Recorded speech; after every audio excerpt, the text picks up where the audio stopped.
Comment box में दे सकते हैं। चलिए स्टार्ट करते हैं। फर्स्ट क्वेश्चन है, इनमें से कौन सा सिंगल फेज इंडक्शन मोटर का एक प्रकार नहीं है? जिसके चार विकल्प हैं, split phase induction motor, repulsion start induction motor, slip ring induction motor या शेडेड पोल इंडक्शन मोटर। जिसका राइट आंसर है स्लिप रिंग इंडक्शन मोटर। दोस्तों, स्लिप रिंग इंडक्शन मोटर एक सिंगल फेज इंडक्शन मोटर नहीं है, यह एक 3 फेज इंडक्शन मोटर है। Slipped phase induction motor, repulsion start induction motor, shaded pole induction motor, universal motor और capacitor induction motor, ये सभी सिंगल फेज के इंडक्शन मोटर हैं। जबकि slip ring induction motor, squirrel cage induction motor, commutator motor आदि 3 phase के motor होते हैं। नेक्स्ट क्वेश्चन है, विद्युत उपकरण में इंसुलेटर की मुख्य भूमिका किससे सुरक्षा करना है? जिसके चार विकल्प हैं, thermal insulator, electrical conductor, heat insulator या इलेक्ट्रिकल इंसुलेटर। जिसका राइट आंसर है इलेक्ट्रिकल कंडक्टर। दोस्तों, वे सभी पदार्थ जो विद्युत धारा के प्रवाह का विरोध करते हैं इंसुलेटर कहलाते हैं। इंसुलेटर प्रायः बेकेलाइट, एस्बेस्टर, चीनी मिट्टी या पीवीसी से बने होते हैं।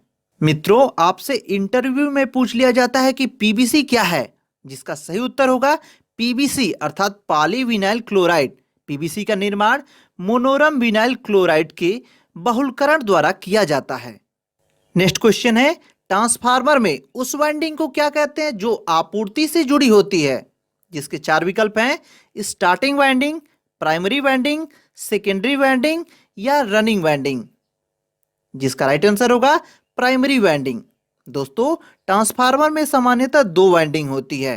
पहला प्राइमरी वाइंडिंग, प्राइमरी वाइंडिंग यह मेन सप्लाई से जुड़ी होती है। और दूसरा सेकेंडरी वाइंडिंग, यह वाइंडिंग आउटपुट के रूप में काम करती है जो कि लोड से सीधे जुड़ी होती है।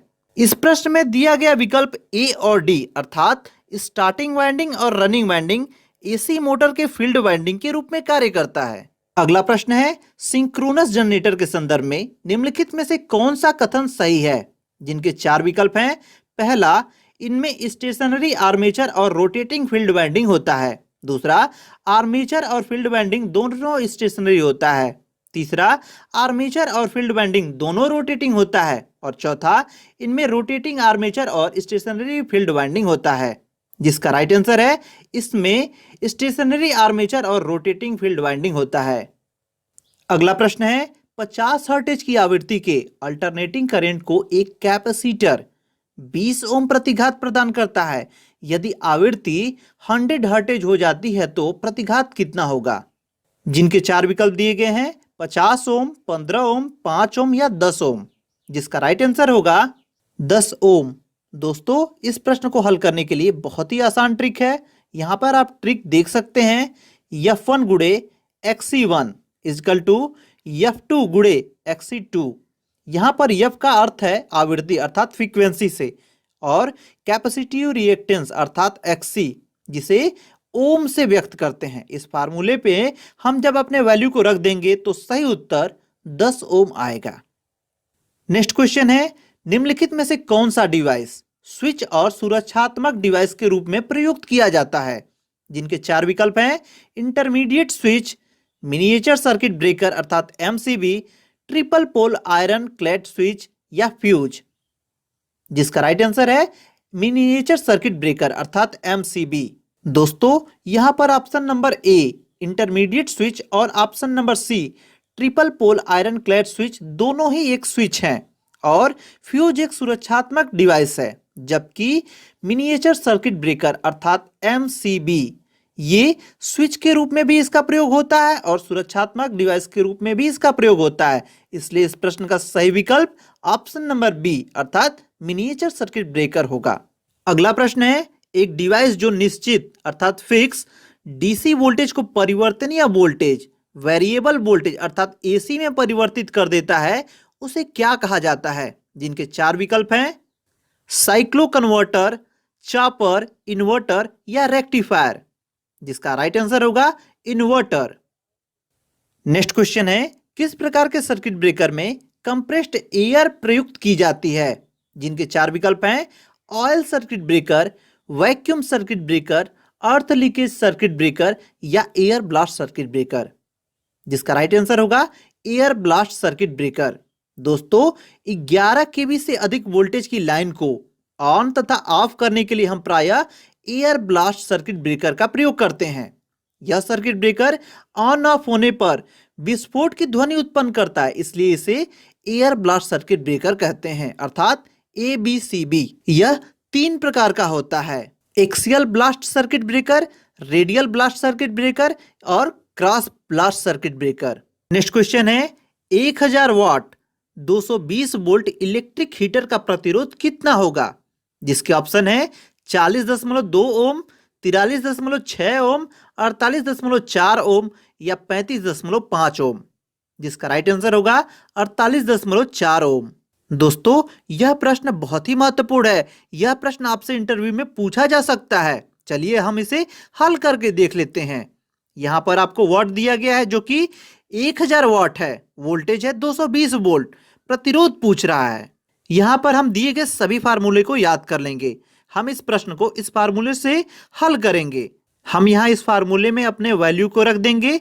यहाँ पर R अर्थात प्रतिरोध बराबर 220 का स्क्वायर बटे 1000। इसको हम हल कर लेंगे तो हमारा सही उत्तर 48.4 ओम आएगा, जो कि हमारे प्रश्न का सही विकल्प ऑप्शन नंबर सी है, 48.4 ओम। नेक्स्ट क्वेश्चन है, 75 मेगावाट थर्मल पावर प्लांट की तापीय दक्षता 35% है और इसकी विद्युतीय दक्षता 80% है। प्लांट की कुल दक्षता का पता लगाएं। जिनके 4 विकल्प हैं 28%, 35%, 80% या 58.5%। जिसका राइट आंसर होगा 28%। अगला प्रश्न है, एक सर्किट ब्रेकर क्या है? जिसके ऑप्शन है power factor correcting device, transient के प्रभाव को न्यूट्रलाइज करने वाला डिवाइस, करंट इंटरप्टेड डिवाइस या वार्म फैक्टर करेक्टिंग डिवाइस। जिसका राइट आंसर होगा करंट इंटरप्टेड डिवाइस, अर्थात ऑप्शन नंबर सी। मित्रों, विद्युत वितरण सब स्टेशन, ग्रिड स्टेशन, विद्युत उत्पादन केंद्रों आदि में उच्च एम्पियर मान की विद्युत धारा को ऑन तथा ऑफ करने के लिए हम सर्किट ब्रेकर का उपयोग करते हैं। पिछले प्रश्नों में मैंने आपको सभी प्रकार के सर्किट ब्रेकर के बारे में बताया है। अगला प्रश्न है, थर्मल पावर प्लांट में डिएरेटर का उपयोग क्यों किया जाता है? जिनके 4 विकल्प हैं। पहला, फीड वाटर से ऑक्सीजन निकालने के लिए, फीड वाटर में ऑक्सीजन बनाए रखने के लिए, फीड वाटर में प्रीहीटिंग के लिए, फीड वाटर को संघनित करने के लिए। जिसका राइट आंसर है फीड वाटर से ऑक्सीजन निकालने के लिए। अगला प्रश्न है, एक इंडक्शन मोटर में ग्रॉस आउटपुट पावर कितनी होगी? जिनके 4 विकल्प हैं, सही उत्तर को पहचानना है। जिसका राइट आंसर होगा रोटर पावर की 1 - स्लिप गुना।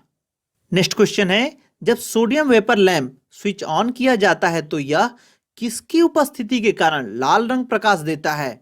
जिसके 4 विकल्प हैं, मैग्नीशियम, आर्गन, नियॉन और कार्बन। जिसका सही उत्तर होगा नियॉन। दोस्तों, यहां पर आप सोडियम वेपर लैंप का डायग्राम देख रहे हैं। सोडियम वेपर लैंप के ट्यूब में सोडियम की धातु के दाने और नियॉन गैस भरी जाती है। इस लैंप को जब हम विद्युत सप्लाई देकर ऑन करते हैं तो इलेक्ट्रॉन डिस्चार्जिंग प्रक्रिया स्टार्ट हो जाती है, जिससे सोडियम धातु के दाने का वाष्पीकरण प्रारंभ हो जाता है। इस कारण यह लैंप स्टार्टिंग के समय लाल या गुलाबी रंग का प्रकाश उत्सर्जित करता है। दोस्तों, इंटरव्यू में पूछा जाता है कि सोडियम वेपर लैंप को पूरी तरह स्टार्ट होने में कितना टाइम लगता है? इसका सही उत्तर होगा सोडियम वेपर लैंप को स्टार्ट होने में 10 से 15 मिनट लग सकता है। नेक्स्ट क्वेश्चन है, विद्युत कार्य के लिए सामान्य विनिर्देशों के अनुसार स्विच रूम के लिए पसंदीदा स्थान कौन सा होगा? जिसके 4 विकल्प हैं, ग्राउंड फ्लोर के बीच में, प्रथम फ्लोर पर प्रवेश द्वार के पास, ग्राउंड फ्लोर पर कोई भी कोना, ग्राउंड फ्लोर पर प्रवेश द्वार के पास। जिसका राइट आंसर होगा ग्राउंड फ्लोर पर प्रवेश द्वार के पास। दोस्तों, जब हम घरों की वायरिंग करते हैं तो स्विच रूम अर्थात बिजली मीटर, एमसीबी, फ्यूज आदि सभी विद्युतीय उपकरण के लिए सही स्थान ग्राउंड फ्लोर के मुख्य प्रवेश द्वार के पास होता है। नेक्स्ट क्वेश्चन है, 50 हर्ट्ज पर कार्यरत 4 पोल वाले एक हाइड्रो पावर प्लांट के रोटर की गति कितनी होगी? जिसके विकल्प हैं 3000 आरपीएम, 1800 आरपीएम, 1200 आरपीएम या 1500 आरपीएम। जिसका राइट आंसर होगा 1500 आरपीएम। दोस्तों, हाइड्रो पावर प्लांट में कार्यरत अल्टरनेटर के रोटर की गति ज्ञात करने के लिए हम इस फार्मूले का प्रयोग करेंगे। यहाँ पर आप देख सकते हैं NS इजकल टू 120 गुणे F बाई पी। इसमें हम अपने वैल्यू को रख देंगे तो 120 गुणे 50/4। इसको हम हल करेंगे तो 1500 आरपीएम आएगा, जो कि हमारा ऑप्शन नंबर 4 अर्थात 1500 आरपीएम सही है। नेक्स्ट क्वेश्चन है, अल्टरनेटर की रेटिंग किस में दी जाती है? जिनके 4 विकल्प हैं KW, KVA, KVAR, MW। जिसका राइट आंसर होगा KVA अर्थात किलो वोल्ट एम्पियर। दोस्तों, यह प्रश्न बहुत ही महत्वपूर्ण है। यह प्रश्न आपसे अक्सर इंटरव्यू में पूछा जाता है, अल्टरनेटर की रेटिंग किस में व्यक्त की जाती है? इसका सही आंसर होगा KVA अर्थात किलो वोल्ट एम्पियर। साथ ही साथ दोस्तों, एक और प्रश्न पूछा जाता है कि ट्रांसफार्मर की रेटिंग किस में व्यक्त की जाती है? दोस्तों, ट्रांसफार्मर की सही रेटिंग क्या होगी, आप हमें कमेंट करके बताएं। नेक्स्ट क्वेश्चन है, स्टार डेल्टा स्टार्टर विधि में प्रत्येक फेज वाइंडिंग में वोल्टेज किसके बराबर होती है? जिसके 4 विकल्प हैं, जिसका राइट आंसर होगा VL अर्थात लाइन वोल्टेज बटे √3। नेक्स्ट क्वेश्चन है, 2 पोल 3 फेज इंडक्शन मोटर में 3 फेज वाइंडिंग एक दूसरे के कितने दूरी पर होगा? जिसके विकल्प हैं 30 डिग्री, 120 डिग्री, 90 डिग्री या 60 डिग्री। जिसका राइट आंसर होगा 120 डिग्री। 2 पोल 3 फेज इंडक्शन मोटर में तीनों फेज में 120 डिग्री का अंतर होता है। नेक्स्ट क्वेश्चन है, 3 फेज 4 वायर एसी सिस्टम में वोल्टेज असंतुलन निम्न में से किस कारण होता है? जिसके विकल्प हैं सिंक्रोनस कंडेंसर के उपयोग से, सर्विस मेंस का धारिता प्रभाव से, असंतुलित सिंगल फेज लोड से, असंतुलित 3 फेज इंडक्शन मोटर से। जिसका राइट आंसर होगा असंतुलित सिंगल फेज लोड से।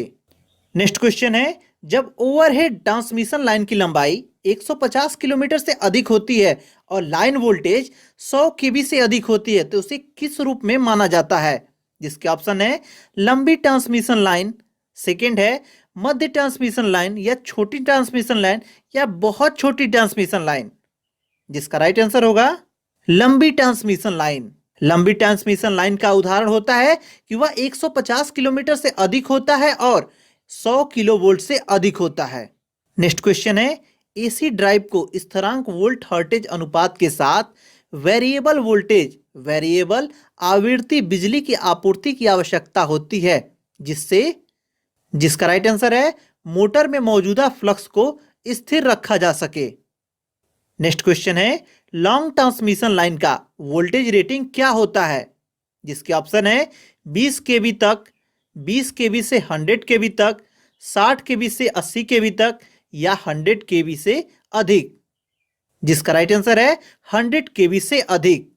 नेक्स्ट क्वेश्चन है, एक कोर टाइप ट्रांसफार्मर में जिनके विकल्प हैं 2 चुंबकीय पथ होता है, कोई चुंबकीय पथ नहीं होता, 1 चुंबकीय पथ होता है, 3 चुंबकीय पथ होता है।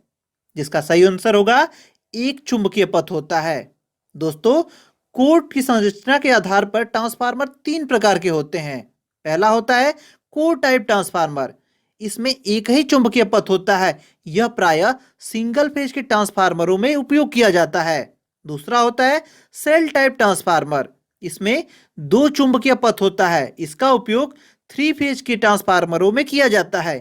तीसरा होता है बेरी प्रकार का ट्रांसफार्मर, इसमें बहुत सारे चुंबकीय पथ होते हैं, इसका प्रयोग विशेष प्रकार के ट्रांसफार्मरों में किया जाता है। दोस्तों, मैंने ट्रांसफार्मर पे एक अलग से वीडियो बना रखी है जिसमें ट्रांसफार्मर को बहुत विधिवत रूप से समझाया गया और उसमें ट्रांसफार्मर की रोचक प्राइमरी और एक से अधिक सेकेंडरी वाइंडिंग होती है। जिसके विकल्प हैं distribution transformer, single phase transformer, 3 phase transformer या मल्टीपल वाइंडिंग ट्रांसफार्मर। जिसका राइट आंसर होगा मल्टीपल वाइंडिंग ट्रांसफार्मर। दोस्तों, इस वीडियो में आज के लिए इतना ही। यदि आपको ये वीडियो पसंद आई हो तो इसे एक लाइक जरूर कर दें और हमसे जुड़े रहने के लिए हमारे चैनल इलेक्ट्रीशियन एजुकेशन को सब्सक्राइब कर लें और बेल आइकन दबाकर नोटिफिकेशन ऑल पर कर लें ताकि हमारे द्वारा अपलोड की जाने वाली सभी वीडियो